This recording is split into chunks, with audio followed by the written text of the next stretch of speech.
ખેતરોમાંથી પસાર થતી power grid લાઇનનો ખેડૂતોએ વિરોધ કર્યો છે। સરકારે જાહેર કરેલા પરિપત્રની હોળી કરી કલેક્ટર કચેરીએ ખેડૂતોનો ઉગ્ર વિરોધ। ભારત સરકારનો જમીન સંપાદન કાયદો 2013 મુજબ બજાર કિંમતના 4 ગણા વળતરની ખેડૂતોની માંગ। સરકારના પરિપત્રમાં બજાર કિંમતના 2 ગણા જ કિંમત વળતર રૂપે આપવાની જોગવાઈ। ખાનગી કંપનીઓને फायदो कराववा सरकार खेडूतो साथे अन्याय करती होवाना आक्षेप। टावर लाइनथी असरग्रस्त खेडूतोने मासिक 50,000 भाड़ू चूकववानी मांग तो अलग अलग 10 मुद्दाओं साथे वळतर चूकववानी मांग साथे आवेदनपत्र थकी मुख्यमंत्रीने रजूआत। सूरत जिला कलेक्टर कचेरी खाते आज मोटी संख्या में खेडूतो एकत्रित थया हता अने होड़ी કરી વિરોધ કર્યો હતો। જે રીતનો પાવર ગ્રીડ પાવર લાઇનનો અત્યારે વિરોધ ચાલી રહ્યો છે ત્યારે જે તેઓને કોન્ટ્રાક્ટ છે તે જે કરાર છે તે કરાર મુજબનો આખો વિરોધ કરવામાં આવ્યો હતો। આજે સરકારે 2 ડબલ વળતરનો પરિપત્ર બહાર પાડ્યો છે। નથી કોઈને બોલાવ્યા કે નથી કોઈ ચર્ચા કરી। મન બે એસી ઓફિસમાં બેહી અને પોતે સરકાર ઉપરથી જે એલિમેન્ટ આવ્યું હોય એ જ પ્રમાણે પરિપત્ર બનાવ્યો છે, જેની ખેડૂત સમાજ હોળી કરી અને વિરોધ નોંધાવે છે। આપણી સાથે અત્યારે ખેડૂત સમાજના આગેવાન જોડાયા છે।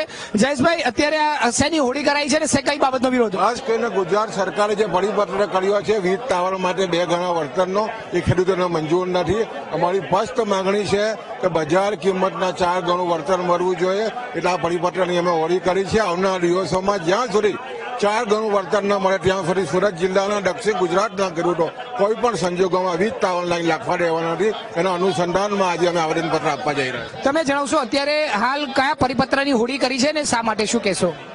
જેમ તમે જાણો છો એમ આખા ગુજરાતમાં વીજ ટ્રાન્સમિશન લાઇન જે અજગરના બરડા જેવી મહાકાય વીજ લાઇનો છે એના વિરોધમાં એક આંદોલન ચાલી રહ્યું છે। એને સંતોષવા માટે સરકારે લોલીપોપ સ્વરૂપ એક પરિપત્ર બહાર પાડ્યો છે। જે પરિપત્રમાં પાક નુકસાની એક જ વાર આપવાની વાત છે। જ્યારે થાંભલાનું ફાઉન્ડેશન થાય ત્યારે પાક નુકસાની થાય છે, જ્યારે થાંભલો ઉભો થાય ત્યારે પાક નુકસાની થાય છે, અને જ્યારે તાર નાખે સ્ટ્રિંગિંગ કરે ત્યારે પણ પાક નુકસાની થાય છે। એમ ખેડૂતોને 3 વાર પાકમાં નુકસાની થતી હોય 3 વાર પાક નુકસાની આપવામાં આવે। બીજું જે એમઆરસી ની વાત કરી છે, એમઆરસીમાં ગવર્મેન્ટનો રજીસ્ટર્ડ ઓથોરાઇઝ વેલ્યુઅર જ હોવો જોઈએ। જે રજીસ્ટર્ડ વેલ્યુઅર હશે એ અમારી પાસે અમારી જમીનના પ્રૂફ માંગશે કે તમારી બજાર કિંમત તમે આપો। એ બજાર કિંમત નથી, એના લીધે અમારી જે વળતરની આખી ફોર્મ્યુલા છે નીચે જાય છે। આ જ વસ્તુ ડીએલવીસીમાં પણ કરી હતી, પરંતુ ડીએલવીસીમાં પણ અમારી બજાર કિંમત એ લોકો ડિરાઈવ નથી કરી શક્યા। એ જ પ્રમાણે એમઆરસીમાં પણ એ લોકો કંઈ નથી કરવાના, એટલે એમઆરસીનો પણ વિરોધ કરવા આવ્યા છે। મહિલાઓ પણ તમામ જોડાઈ છે, તેઓની સાથે વાત કરીશું। બેન, તમે જણાવશો આજે અહીં વિરોધ કરી રહ્યા છો, શા માટે, શું બાબત? ખેતરમાં જે આ વીજ જે આવે છે, જે પોલ આવે છે, તેના માટે અમારો પૂરેપૂરો વિરોધ છે।